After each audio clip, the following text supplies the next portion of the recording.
Hello everyone, welcome back to our channel Kalyani's family vlogs. నేను మీ కళ్యాణి.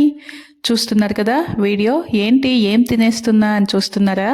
ఇది బ్రేక్ఫాస్ట్లో తినొచ్చు, లేదా ఈవినింగ్ స్నాక్స్లో కూడా తినొచ్చు.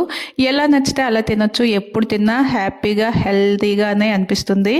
మరి దీన్ని ప్రాసెస్ కూడా చాలా ఈజీ.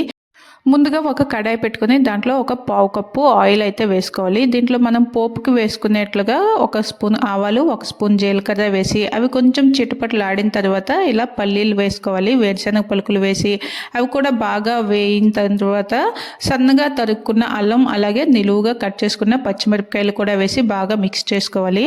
ఇక్కడ పచ్చిమిరపకాయల ప్లేస్లో ఎండుమిరపకాయలు కూడా వాడుకోవచ్చు. అలాగే మనకి ఈ సీజన్లో గ్రీన్ పీస్ అనేవి దొరుకుతూ ఉంటాయి కదా. నేనైతే ఇక్కడ ఒక హాఫ్ కప్పు గ్రీన్ పీస్ కూడా యూస్ చేస్తున్నాను. మీకు నచ్చకపోతే స్కిప్ చేసేయచ్చు. ఇలా వేసుకున్న మనకి ఈ పీస్ కూడా బాగా మంచిగా ఫ్రై అయిన వరకు ఫ్రై చేసుకోవాలి.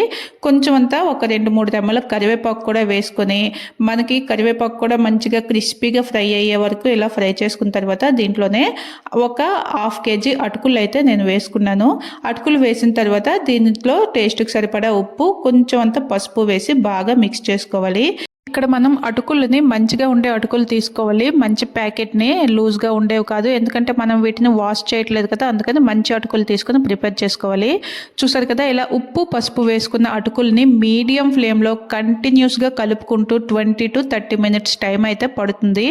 ఇలా మంచిగా మిక్స్ చేసుకొని వాటిని మీడియం ఫ్లేమ్లో అలా కలుపుతూ ఉంటే మనకి అరగంట తర్వాత మనకి ఈ పోహా మిక్చర్ అనేది రెడీ అయిపోతుంది.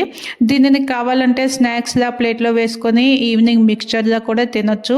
లేదంటే మార్నింగ్ హడావిడిగా బ్రేక్ఫాస్ట్ చేసే టైం లేదు అనుకుంటే కనుక బ్రేక్ఫాస్ట్లో కూడా తినొచ్చు.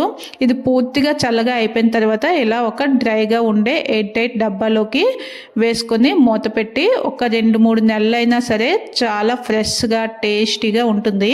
ఇప్పుడు దీన్ని బ్రేక్ఫాస్ట్లోకి ఎలా ప్రిపేర్ చేసుకోవాలి అంటే చూస్తున్నారు కదా, ఒక బౌల్లోకి 1 కప్పు హాట్ వాటర్ తీసుకొని 1 కప్పు మన ఉప్మా మిక్స్, అటుకుల ఉప్మా మిక్స్ దీన్ని కూడా వేసి బాగా మిక్స్ చేసుకొని మూత పెట్టి ఒక 5 నిమిషాలు దాన్ని అలా విడిచిపెట్టేస్తే ఒక 5 నిమిషాల తర్వాత అది వాటర్ అంతా అబ్జర్వ్ చేసుకొని మనకు చూసారా ఎంత పొడి పొడిలాడుతూ ఇప్పుడే ప్రిపేర్ చేసుకున్న ఉప్మా లాగా చాలా టేస్టీగా ఉంటుంది.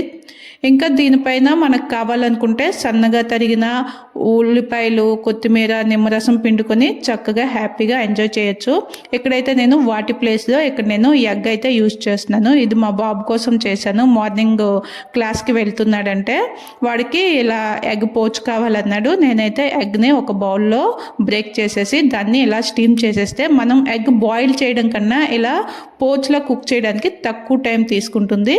అందుకని చెప్పి ఇలా పోచ్ చేసేసి దీన్ని అయితే రిమూవ్ చేసి ఆ ఉప్మా పైన వేసి దానిపైన కొంచెం అంతా ఉప్పు కారాన్ని వేసి ఇచ్చేస్తే మార్నింగ్ హెల్తీ బ్రేక్ఫాస్ట్ ఇచ్చామన్న సాటిస్ఫాక్షన్ అయితే మనకి కంపల్సరీ ఉంటుంది. లేదా ఈవినింగ్ టైం లేక స్నాక్స్ చేసే టైం లేదు అంటే కనుక దీనిని మిక్స్చర్గా కూడా హ్యాపీగా తినొచ్చు. ఇలా తయారు చేసి పెట్టుకున్నారంటే ఇన్స్టెంట్గా మీకు ఎప్పుడు కావాలంటే అప్పుడు బ్రేక్ఫాస్ట్ లేదా స్నాక్స్ 2 కూడా రెడీ చేసుకోవచ్చు. మరి వీడియో మీకు బాగా నచ్చింది కదా, అయితే లైక్ చేయండి. డెఫినెట్గా ఈ రెసిపీని ట్రై చేయండి. ఏమైంది, ఒక 1/2 kg అటుకులతో ఇలా ప్రిపేర్ చేసుకున్నామంటే 2-3 వీక్స్లో ఈజీగా యూస్ చేసుకోవచ్చు. నిజంగా టేస్ట్ కూడా చాలా బాగుంటుంది. మీ ఫ్యామిలీ అండ్ ఫ్రెండ్స్కి షేర్ చేయడం మాత్రం మర్చిపోవద్దు. అలాగే మన ఛానల్ని కూడా వెంటనే సబ్స్క్రైబ్ చేసుకోండి. Thank you for watching.